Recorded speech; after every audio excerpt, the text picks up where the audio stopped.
કૌશલ્યા એક ગામનું નામ રોશન કરવા માટે ગયો છે અને ગામના માણસોએ આ બધું શીખવું જોઈએ.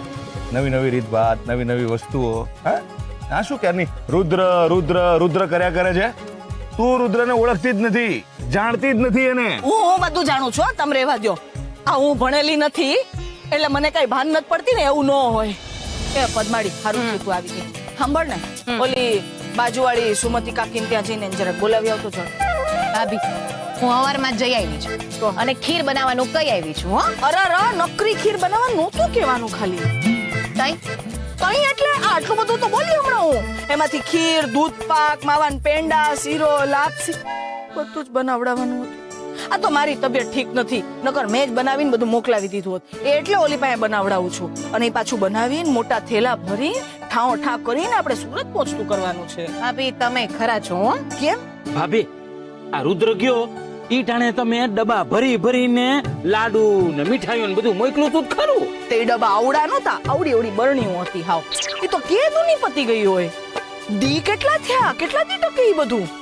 હે, આપણે પાછા દત્તુન ખોરાક હારો ને, નજર ન લાગે બિચારાને.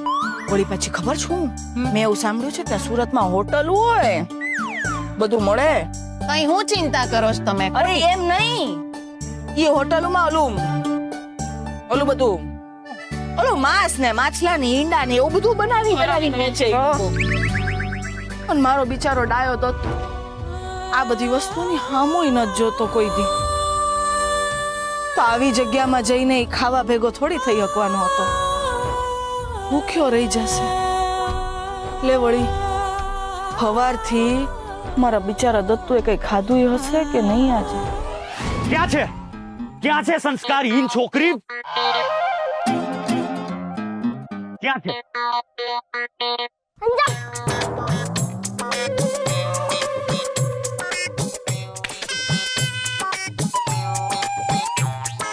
તમે મારી સામે આમ કેમ ઊભા છો?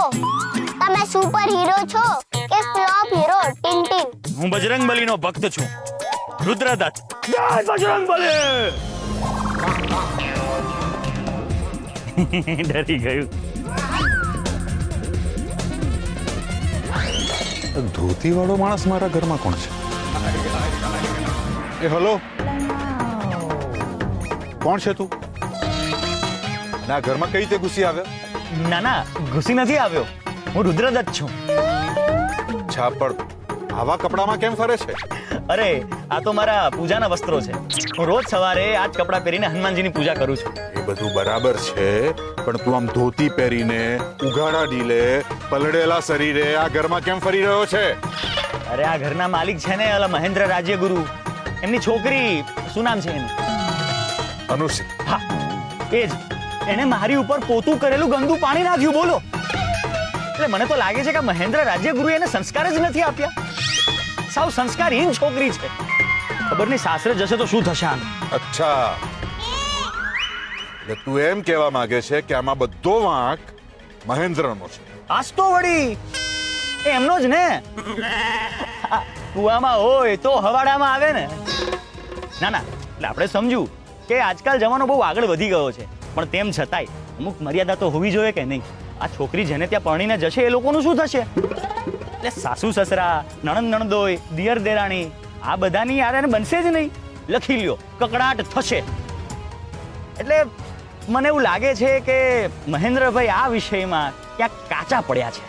અચ્છા, એટલે તમારા કહેવા પ્રમાણે આખી વાતમાં બધો વાંક મહેન્દ્ર રાજ્યગુરુનો જ છે? બરાબર, વાઘ મહેન્દ્ર રાજ્યગુરુનો જ છે.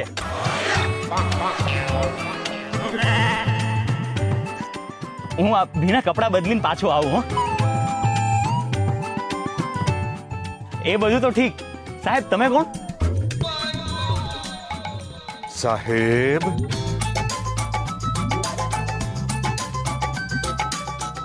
હું મહેન્દ્ર રાજ્યગુરુ. અચ્છા,